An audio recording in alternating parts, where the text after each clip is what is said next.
할렐루야는 9월 2일 사무엘상 26장, 고린도전서 7장, 에스겔 5장, 시편 42편, 43편 말씀입니다. 사무엘상 26장은 다윗이 사울을 한 번 더 살려주는 이야기입니다. 다윗은 하길라 산에 숨어 있다는 제보를 듣고 사울이 3,000명을 데리고 다윗을 추적하죠. 그런데 다윗이 오히려 사울을 죽일 기회를 잡습니다. 아비새 등은 그를 죽이자고 했지만 다윗은 여호와의 기름 부음 받은 자를 칠 수 없다고 거절하죠. 사울의 머리 곁에서 창과 물병만 가지고 나와요. 다윗은 하나님의 주권과 방식을 참 소중히 여겼습니다. 다윗이 사울에게 말해요.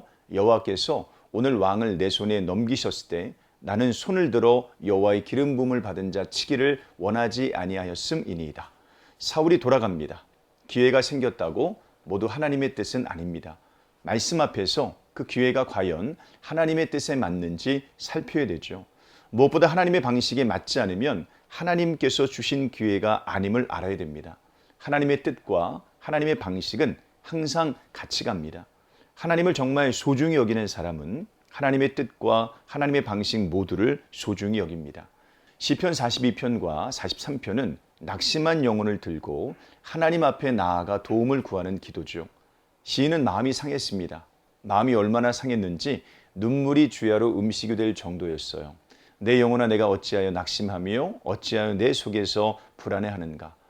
그것은 원수의 압제와 대적의 비방 때문이었습니다.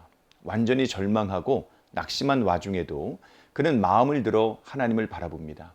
하나님께 소망을 두라. 그가 나타나 도우심으로 말미암아 내 하나님을 여전히 찬송하리로다. 마음이 상해서 크게 낙심될 때 더욱 마음을 일으켜 하나님을 바라보시길 바랍니다. 하나님 외에는 우리의 소망이 없습니다. 고린도전서 7장은 결혼과 관련된 고린도 교회의 질문에 바울이 답변하고 있는 내용이에요. 남자는 여자를 가까이 하지 말아야 한다고 주장하는 사람들이 있었습니다. 그러나 바울은 결혼의 목적 중 하나가 음행을 피하는 것에 있다고 말해요. 기도하는 일 등 매우 특별한 상황이 아니면 분방하지 말아야 됩니다. 믿지 않는 배우자라고 해서 이혼할 필요는 없습니다. 혹 나로 말미암아 그가 구원을 얻을 수 있기 때문이죠. 바울은 결혼을 지나치게 높게 여기는 일에 대해서도 경계합니다.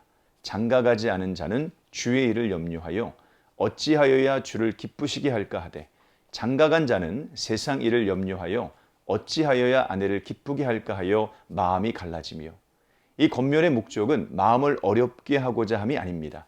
흐트러짐 없이 주를 섬기도록 하기 위해서죠. 결혼을 안 하려고 하는 것도 문제지만 결혼을 과도히 높이는 것도 문제입니다. 결혼의 목적이 무엇인지를 잘 알아야 되죠. 결혼을 포함한 모든 인생의 목적은 주를 섬기는 것입니다. 에스겔 5장은 계속해서 행위 예언을 말하고 있어요. 하나님은 머리털과 수염을 깎아 3분의 1은 성읍 안에서 불사르고 3분의 1은 성읍 사방에서 칼로 치며 또 3분의 1은 바람에 날리라고 명하세요. 그리고 약간의 머리털을 옷자락에 싸서 불사르라고 말씀하십니다. 하나님은 이것이 예루살렘이 될 것이라고 말씀하세요. 3분의 1은 전염병으로, 3분의 1은 기근으로, 또 3분의 1은 사방에 흩어질 것이라고 말씀하세요. 이 모든 일은 예루살렘이 하나님 앞에서 가증한 일을 행한 대가입니다.